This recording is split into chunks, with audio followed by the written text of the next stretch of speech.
I am Nitesh Pradhan from LabVIEW Programming. This is our 7th video of LabVIEW NXG tutorial. In this video, I will show you how easily you can acquire the data using LabVIEW NXG.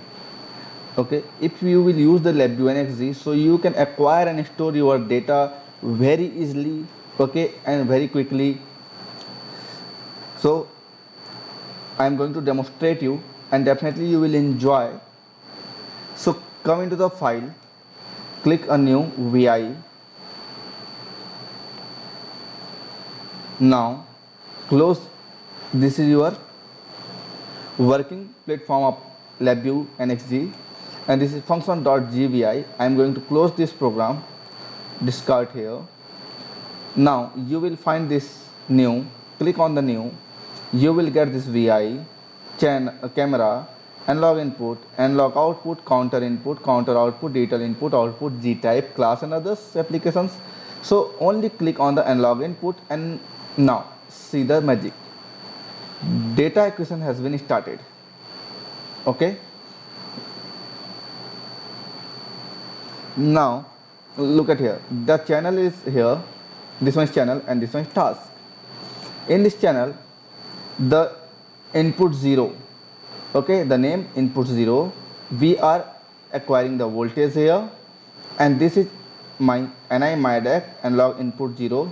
So you can use the NI MIDAC.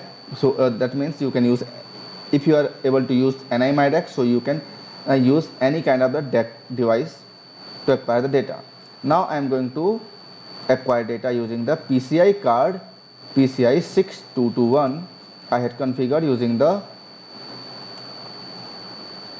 by using this NIMX PCI 6221. Now here the voltage input output. So here the voltage input. So unit is voltage V. Okay, minimum is -10, maximum is +10.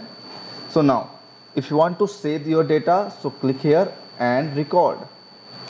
Now your data recording is start. Now it's recording your data. It's 8 seconds, 9, 10 seconds, 11 seconds, and so on. Now this is stop button. Click the stop button. Okay. Now again I am going to create. It is one channel only, input 0. So I want to acquire 2 channel data. Okay, 2 channel continuous sample. So I will click here. So how can we know? So it is the input 0, it is input 1, and here the first one for input 0, this is analog input 0, analog input 1. Okay, and now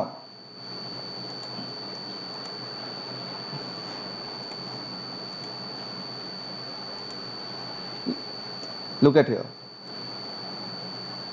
Task come here. Okay, history duration is 5 seconds and others. Now come into channel.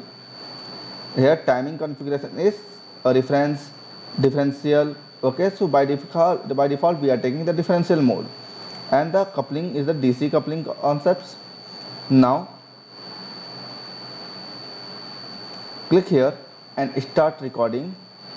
Now you can see the 2 data, input 0, input 1. There are 2 data.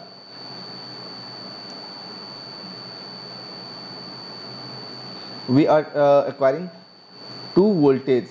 Okay, 2 voltage. One voltage by the analog input 0 and one by the 2. Now I am going to stop.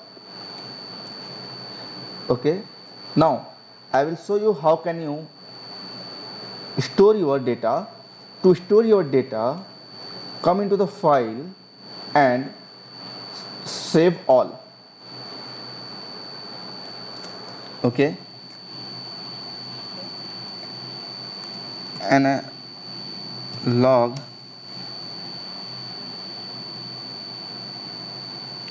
data test, and log data test, that is a project name, and it is the LabVIEW projects. So in the LabVIEW projects in location, and log data dot lv projects and log and data task inputs. Now I'm going to save it. So this one is recording 1. We had recorded this on the 838 and 839. Now come here. Let's go to our document. In this document here, my LabVIEW projects is present. LabVIEW data, okay, text is here. Inside the LabVIEW data text, now ni project data. Show recording. So there are two recording. In the recording 830 and recording, sorry, okay, this one is recording 38 and recording 40. So this one is, okay, so we had recorded two data, okay, one is the 20 MB, yes, and one is the 23 MB data, 22 MB data we had stored here, we had recorded, and the data format and data has been saved in the form of TDMS file. Okay, so you can use this. Okay, now you can use open this data using the LabVIEW, and also you can open this data in the LabVIEW NXG. So by using this LabVIEW, sorry, NXG, you can acquire your data very easily. Okay, without any problem you can acquire data and you can perform your practical. So thank you for watching this video. If you like this concept, so try to use the LabVIEW NXG for your data acquisition, and try to save and minimize your program. So thank you.